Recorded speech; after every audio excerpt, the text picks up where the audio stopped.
Hey fellas, another lovely day and another fascinating to talk about. Today we are going a bit meta. We'll be talking about the means I'm using to communicate my ideas to you, language and its evolution, its limitations, and how it's going, its future, with reference, especially with reference to AI systems that will be needing to invent their own language systems, which are superior to all the language systems that we have going on. What is language? Language is a tool, it's a system of symbols, gestures, written characters, sounds used to represent and communicate ideas, thoughts, information, feelings. Why did we why do we have language? This has started as a survival mechanism. We needed early humans as we started becoming more complex. We needed better means to communicate our emotions, to be able to cooperate our emotions and our needs to better cooperate and to pass on knowledge more effectively. Language enables coordination in hunting, in building ever more complex societies, in passing on knowledge, in defending ourselves against natural prey and against other human tribes. It also must have evolved as a social bonding tool, and this is a very important part of the human makeup. Language fosters social cohesion through storytelling, rituals, and shared knowledge. And you talk with someone who's got a similar set of experiences, you feel that much closer to them. And that is a very human, deeply fundamental thing about us, which goes all the way back to the very start, the very dawn of our civilization. Language also likely evolved with human cognition, allowing us to think abstractly, plan for the future, and create complex societies. It is truly the cornerstone of civilization, the one thing which has enabled the explosion in, in our outputs and our progress. It enabled the accumulation and transmission of knowledge across generations, meaning knowledge acquired by one generation would have to be relearned by the next generation, which would mean that we could build ever more complex, ever more effective, ever more powerful societies on the shoulders of all the bits of knowledge that were passed on before us. It's allowed for the creation of laws, governments, and complex social structures which have allowed us to create these cohesive societies. It has obviously allowed the facilitation and exchange of ideas, leading to scientific discoveries, artistic movements, and philosophical inquiries. Let's explore some core themes around the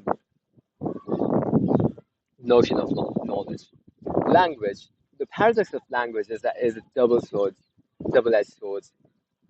Language empowers us to articulate abstract ideas, share complex emotions, and build integrate societies. But at the same time, it also traps us within our own constructs. The language you're using has certain connotations in your mind, and you're not truly relaying the true essence of what you are trying to relay because of the limitations of language. Words are mere approximations of the rich tapestry of human experience, and we are severely limited in expressing the essence of this experience. Some examples of this linguistic imprecision. Qualia. How do you describe the quality of something? How do you describe the redness of the red color to someone who's never experienced a red color? How would you describe a certain form of pain you might have felt after a harrowing loss, or after a tragic heartbreak, or after a win of the highest order? How would you express your inner state? You would be limited because a lot of these emotions, and we are going to touch upon this topic soon, but a lot of the emotions don't have language equivalents, which again limits us substantially. And then abstract concepts like love, justice, beauty, these concepts mean different things to different people. And language can only capture a very small fraction of the nuanced meanings. The power of metaphor. We often resort to metaphors to bridge the gap between language and experience. For instance, love is a battlefield. It evokes emotional resonance that a literal description simply cannot. Language is a filter too. The words we use shape how we perceive our world. Different languages emphasize different aspects of reality, leading to diverse worldviews. Let's talk about the language of thoughts. There's this notion of mental ease, where philosophers and cognitive scientists debate whether there's a universal language, an innate language of thought that exists independent of spoken language. So you could think of this language existing for Chinese speakers, Hindi speakers, English speakers, Latin speakers. You could think of it as the language on top of which all the other languages are built. Think of it as the mother language of all the mother languages. Another interesting notion is the Sapir-Whorf hypothesis, which was explored in the movie Arrival in a very intricate way, in a very beautiful way, a very poignant way. This theory suggests that the languages we speak influences how we think and perceive the world. For example, different cultures with different words for different colors, they might perceive these colors differently. The Aboriginals, for example, they've got a limited number of the directions, the cardinal directions are fundamentally different to the cardinal directions of the Western world, which might shape how to think of the spatial mapping of the world, how to think of the space in which they exist as individual objects. Now let us talk about AI real quick. AI and language. AI has been trained. Our current paradigm of these AI systems relies on training AI on vast troves of language. And so they're going to be naturally reliant upon the language and the way we use these languages.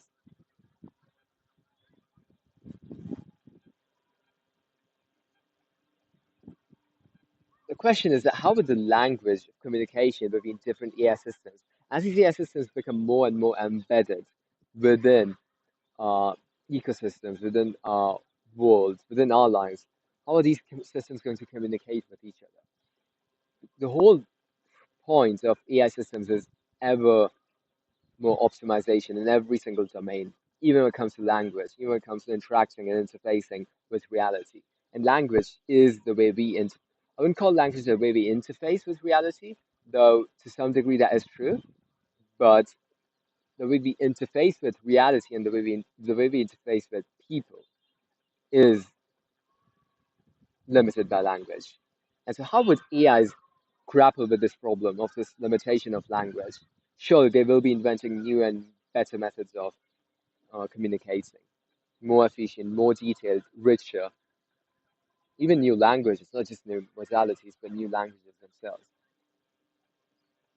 And even humans will continue to develop better better languages, forget about means of languages, because the ultimate is telepathic communication, according to where I'm sat. But even humans are going to invent better languages to use. But there are no indications of you even scratch the surface of the most effective um, way to communicate amongst ourselves. English, the language that we predominantly use, comes with its own set of pre- limitations, as do all of the languages. It wasn't the supremacy of efficacy or richness that enabled English to reign, to rule the roost. It was a simple historical accident. And the world started becoming more and more globalized when England initially, Great Britain initially, and then America were, were the global powers during that phase. And that globalization, that more interconnectedness required humans to have a specific language. And English just happened to be that because the preeminent power of that time was an English speaking country. But the communication refinement exercise then becomes refining our language to suit our ever more complex and ever more refined needs, both on the world stage and on an individual stage, as we become more complex individuals too. Limitations of human language for AI. Current AI models are truly excellent at mimicking human language, even to the degree that they can actually pass Turing tests. Well, some crude versions of the Turing test. But do they truly understand human language? The answer is a simple no, and we know this by dint of the fact that they cannot reason. Language requires, I wouldn't say language requires reasoning abilities, but they are closely tied together because A true understanding of language requires a true understanding of cause and effect, causality, of inference, of modeling the world to a good degree of precision. And these models lack those abilities.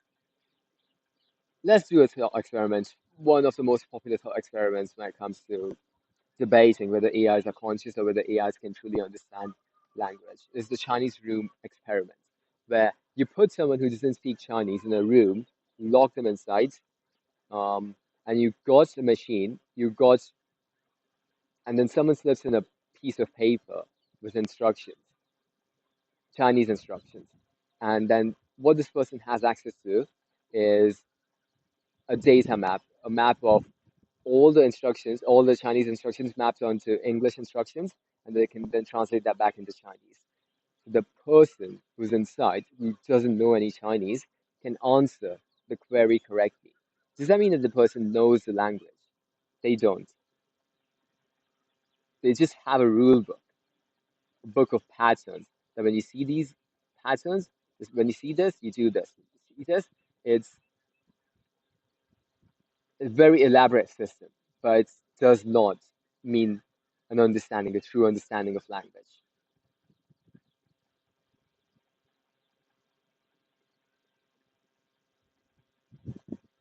Our current AI systems are a lot like this person. They can answer our queries correctly because they're mapped on, they're read through thousands and millions and millions of books and articles and posts, blog posts and Reddit posts and Twitter posts, etc., on the interweb.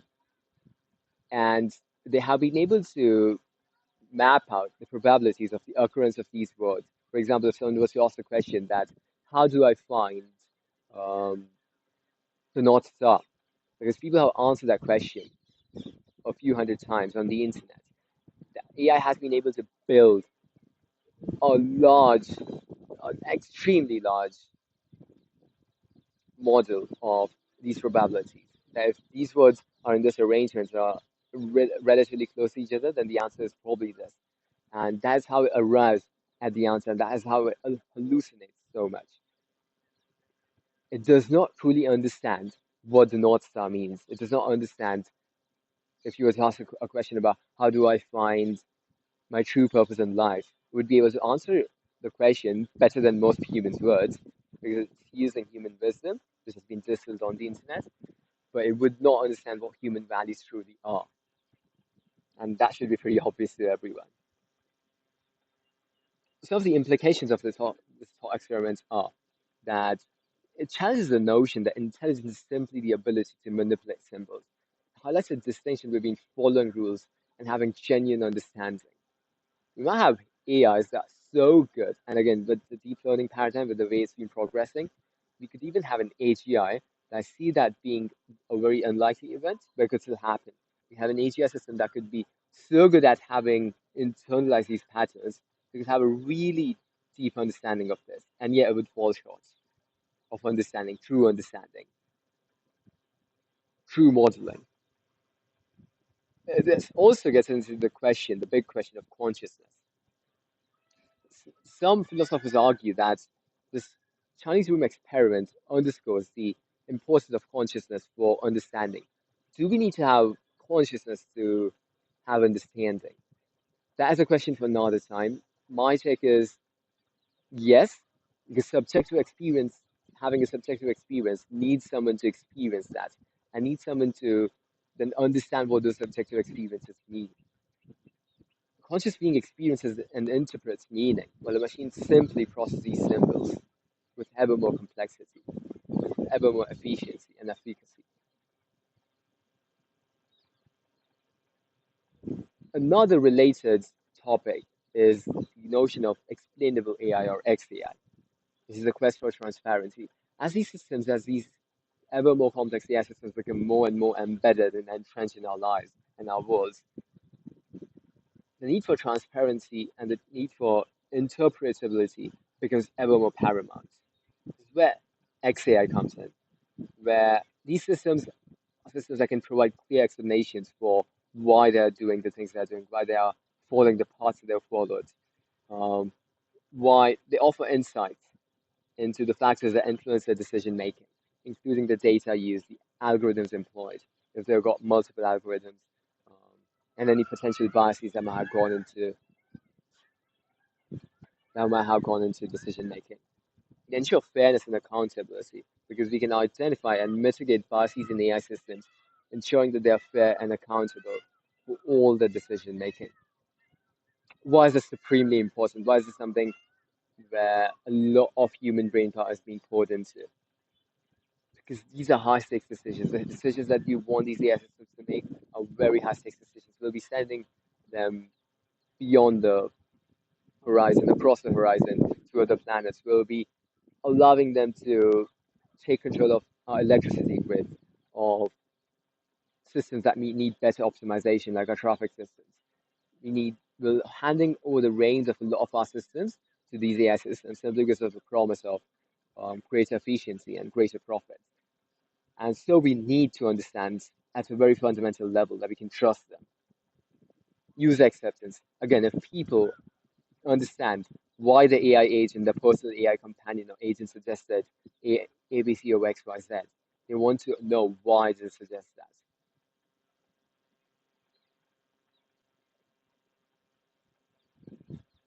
Let's talk about the language of superintelligence.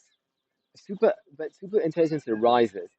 It may transcend the limits of, it likely is going to transcend the limits of human language, potentially developing its own symbolic systems or mode of thought. It'll probably move to telepathic communication as soon as it can among its own ilk. If there's just one, it probably wouldn't develop that because it needs a way to communicate with human beings. But if there are multiple ASIs, it would realize that the best way to communicate with these ASIs is through non-language, non-intermediated means, through the most direct means, that is using the very object of, yeah, telepathic communication. A brief note about that. You're communicating this through, yeah, if we have multiple ASIs operating within any particular domain that need to or might need to or might want to communicate with each other, I think they're going to move to telepathic communication at the very earliest. The evolution, the path to get to that would be very interesting to see because that could provide a hint of how we get to that mode of communication too. But if the ESIs move to their own languages or their own modes of communication, which are fundamentally different from human modes, this is a very serious concern, a very serious risk factor, which is that the communication gap might become, I wouldn't call it existential in nature, potentially existential, but could become severe enough that it might need us to think about some urgent solutions to bridge the gap. And that would require us to do proactive research from the very start, even before we are even 10 years closer to ASI. I mean, we might actually be 10 years within the 10-year period. I don't see that happening very quick. Um, yeah, research to create AI systems that can communicate effectively with humans, even if their own internal representations of the world and of ideas and concepts and emotions and feelings, even if they don't feel these, are radically different. Let's talk about the limits of language. Of the key limitations is the ambiguity. Words can have multiple meanings, multiple connotations, and people attach different meanings and different words. Everyone's got their own way of using words. And this can lead to misunderstandings and misinterpretations and very, I wouldn't call it low bandwidth, but relatively, it's not the, it's not precise communication by any stretch of the imagination. Can leave a lot to be desired.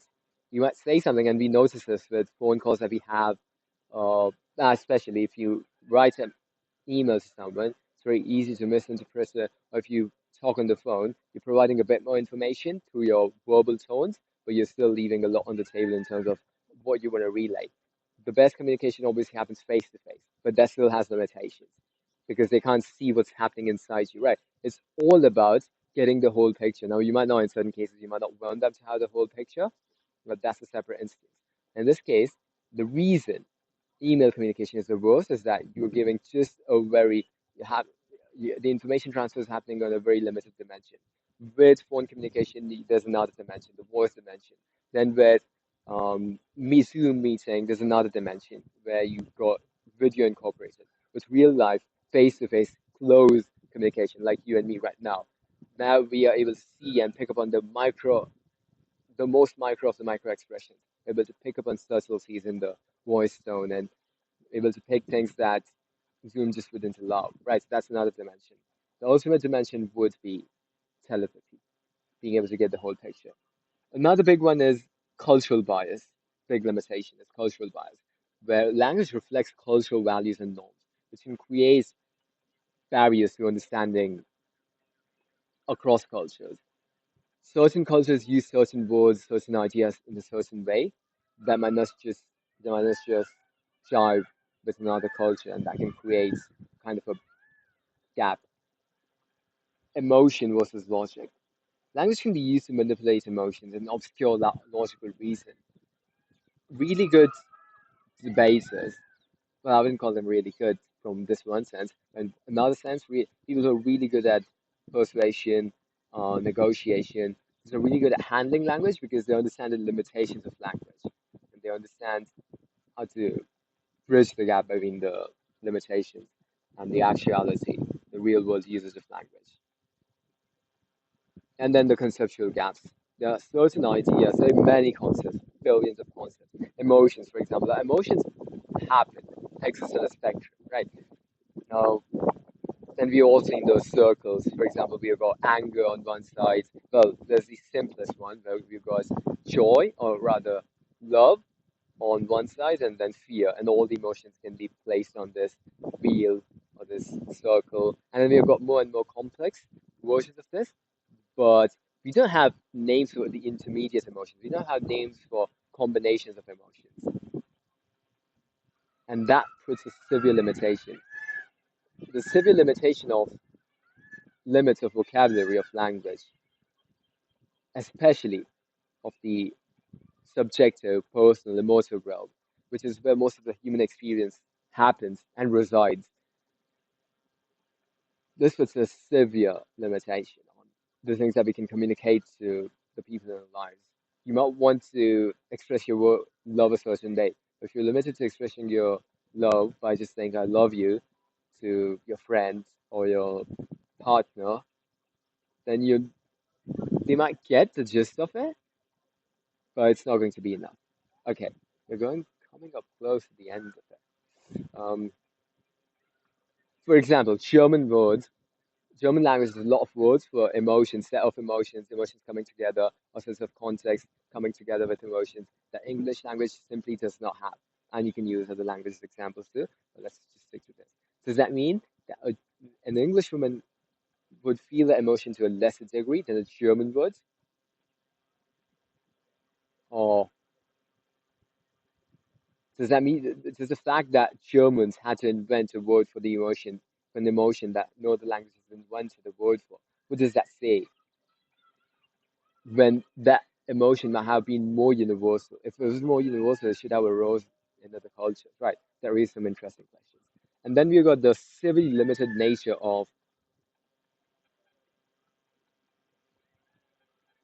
yeah, that's that. Yeah. Another one is the severely limited nature of our cognition, of our brains, right? We got a limited size of our brain, unlike AI systems, where we can just expand these brains, the amount of memory that they can have by just adding another GPU to our system, we are limited. So we can only store so much information about the world. We can only store so many words. We can only have a map of so many words with so many ideas or notions or feelings, right? Which again limits the way we communicate with people and even with ourselves for that matter. Let's talk about the future of language.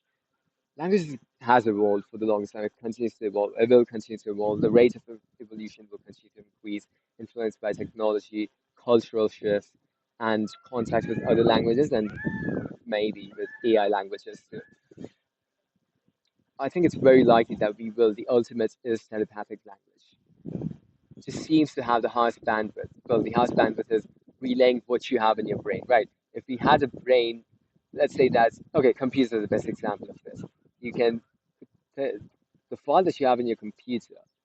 You know how to give an approximation or representation of that file to another computer, because there are systems, there are protocols we've got which can allow file transfer to happen, and the quality of that store of that data would be immaculate, right? There wouldn't be a loss of quality as happens with human communication, where if I try to relay some concept to you, you're probably not going to get it the way I get it, and vice versa. So that's a big one. Um, that's a big limitation, and I see the only solution to this being telepathic communication. Now, how we get there and how long it takes to get there, those are interesting questions that we can muse upon some other time. You'll also, in the meantime, see emergence of new systems and new languages and new communication systems. BCIs are going to be a big one. Um, emoji languages or symbol languages are going to be a big one too. Visual forms of communication that again transcends these linguistic barriers that we spoke about.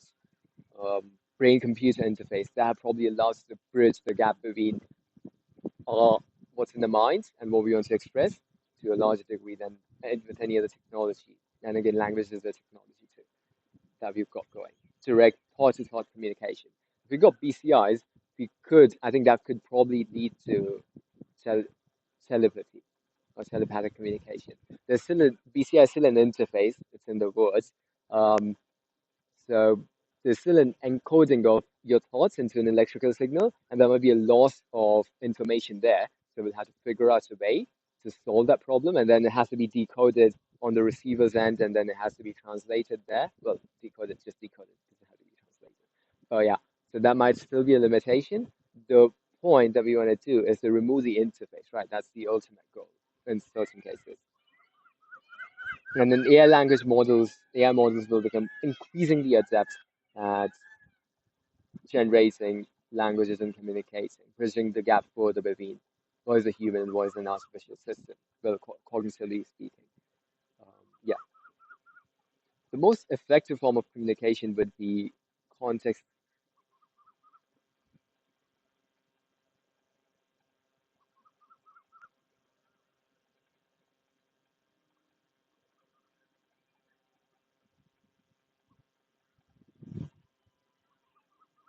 We still got lots to go through. What do you want to do? Okay, give me. As great as telepathic communication is, as great as it sounds, it allows us to bypass the limits of language. It allows us to communicate our emotions directly.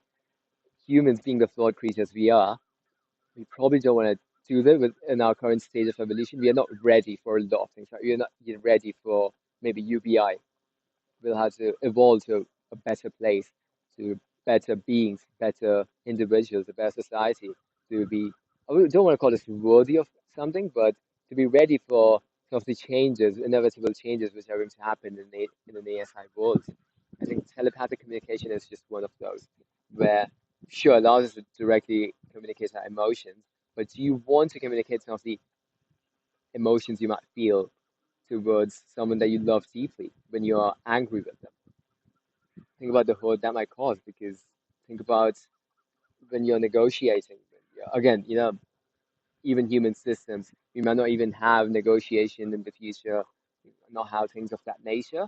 Um, but there's a risk that telepathic communication might make us become a bit colder in our expressions, right? One of the best things about the human species is the warmth with which we love and express our love to the people in our lives. And you might say, you might not argue that telepathic communication might bring us closer by allowing those people in our lives, our favorite people, to see how much and all the different ways we love them. This is a very valid point. I get that big time. But we're also selfish, ego-driven, um, self-interested creatures. And we are this, at the same time that we are this transcendent, um, unselfish, unconditionally loving creatures, right? We're a paradox in all sorts of ways. And the interesting question is, how does this need, and I would call it a need, telepathic communication? And again, this is going to become a technology which is going to become accessible to many people. So the interesting thing about technology is they're accessible, is that there will always be takers. The question is, how will those takers use these technologies? Yeah. So there are some challenges when it comes to this. One of the biggest challenges is obviously privacy, right? Thoughts would be exposed, emotions would be exposed, potentially leading to manipulation or abuse. Yeah, there'll be people who will want to take advantage. There'll be people who will have the who will be at the end of this. Yeah. Then the overload, right? So if you have constant access to all these thoughts, that could be overwhelming because for many people, handling their own brains and handling their own thoughts is a bit too much. They have to do self-care activities. They have to get away from it all every now and then. They have to take a hot bath, hot shower for 30 minutes. Okay. They have to meditate. They have to shut down their brain. So if you've got access to other people, I mean, you can turn this on and off. Sure, that'll be one of the first things. You don't want to be in a situation. I think there was this movie. Oh yeah, that stupid movie. I haven't watched that movie, but I know about that movie. This guy was able to tune into women's thoughts. He could hear everything. So if we would just look at some lady, he could hear what was going on in the mind. Sure, that's not going to be the situation. That would be atrocious. You don't. I personally don't want to ever listen to other people's thoughts, except for maybe a chosen few. Like again, even with those people, I don't know, right? Um, I would never want to go inside the mind of maybe some like Elon Musk or if I had, I mean, this is an interesting question. If you could enter the mind, as if you could inhabit the mind, just as you inhabit your mind, if you could inhabit the mind of someone, who would that person be, dead or alive? Interesting question. I think for me, it wouldn't be Newton. Yeah, I mean, would that have been my choice back in the day? It wouldn't be Einstein either. Bloody hell, wouldn't be Tesla? He was a very tortured soul. It would be lovely to see the genius of these people. Like that would be the thing which would really want me to inhabit these minds. And if I had 10 people, sure, these would be in the top 10. If you had me pick one person, well, that would be difficult. But if I had to, if you put a gun to my head, I would have to go with the Dalai Lama. No, no, I'm joking. The Buddha. No, I'm joking. It would just be a blank. Sure, there would be happy thoughts, but I don't care much about happy thoughts. Enlightened thoughts. How would those feel? That's something that you can get to, right? Enlightenment is something which I like to delude myself into thinking. If I choose to, it's just a few years a day. I don't want that because I want other things in life. But genius, unfortunately, and it hurts me, tears my heart apart more than anything else. Genius is always going to be, I mean, with brain computer interfaces, not so much, but naturally speaking, I will not be able to see and experience being a genius, right? I don't know what genius means. Like being able to look at the world, being able to look at the world from so many different angles, being able to connect things that me, a mortal, simply would not be able to, being able to appreciate complexity on levels that seem impossible to even a 98th percentile person, a 158th percentile person. Being a 250 IQ person, I mean, IQ is just a number. Like, sure, yeah.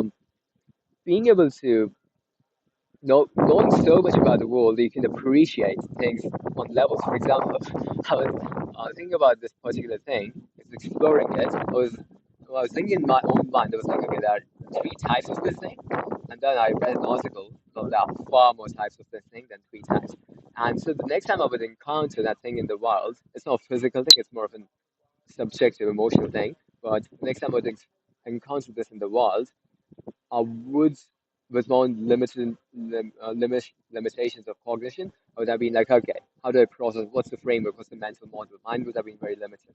If I can have all the relevant information of the world about how to look at the world, how to process it, how to internalize it, how to look at the world, to be able to appreciate the complexity, the richness, the detail, the color. All those things I lack, right? My brain is severely limited. It's like the brain of a retard. Okay, my true colors are coming out. Okay. Yeah, I mean, yeah, this is unrelated. I don't know why I went on this mini rant. But the point is that if you could meet someone, inhabit the brain of actually, yeah, I realize now why we went into this tangent, mini digression. If you could inhabit the brain of someone, who would that be? Right? That would be such an interesting question. And we could do that with telepathic communication. We could do that. So that would be really interesting. Another big challenge that we face with telepathic communication is the loss of individuality. The, as the boundaries between the self and others becomes blurred. Let's briefly touch upon the notion of alien languages. ASI is going to be as alien to us as, not as alien, but quite alien. Actually, there might be a greater convergence of similarity between us and biological carbon-based alien civilizations, of which there might be more than a fair few in the universe, in our galaxy, in our own corner of the galaxy, and AI systems whose substrates might just form that might limit their understanding of the human world, subjective experience, to a degree that would not be a problem for alien species. ASIs are bound to develop their own languages, and these are bound to surpass human language in efficiency and expressiveness relatively soon. Well, rapidly, because these are ASI systems we're talking about. Would, could this lead to us adopting languages created by ASIs? And how would that shape our relationship with these ASIs? In the sense that these ASIs were built upon language that we gave them, and then we start depending on language created by these ASI systems. And then there's the notion of alien communication. We see communication, well, we see rudimentary forms of communication in all sorts of animal species, bird species, fish species, whale species. As the species grows more complex, as its needs evolve, it has to have a greater lexicon, it has to have a greater ability to manipulate symbols and generate symbols and map and have a greater map of ideas and even emotions. For a type 3 civilization, which might have transcended all these things, whose only goal might be to ascertain the true nature of reality or wait. This reminds me of one of my favorite short stories from Stephen Baxter's The Vacuum Diagrams, which is, well, it's not the best sci-fi book, but there's a chapter about this alien species that's so far advanced that their only desire at that point in time becomes to measure the entropic decay of the universe, or measure the drop in temperature of the universe across time. That becomes their only motive of existence. And they do everything to optimize towards the outcome. They shed their individual forms. There's no such thing as ego, there's no such thing as emotion. It's purely computational, which is what might happen with us, which is what I fear might happen with us. I'm not a big fan of us becoming computational in nature. It's these emotions which give us this. Uh, Subjective experience is what makes life learning, right? Even the difficulty of it, the struggle of it, the suffering of it, all of this together in this package that we call a human life is what makes it worth living. Again, we are biased towards this because we don't know any other alternative, but based on what we do know, this is what we want.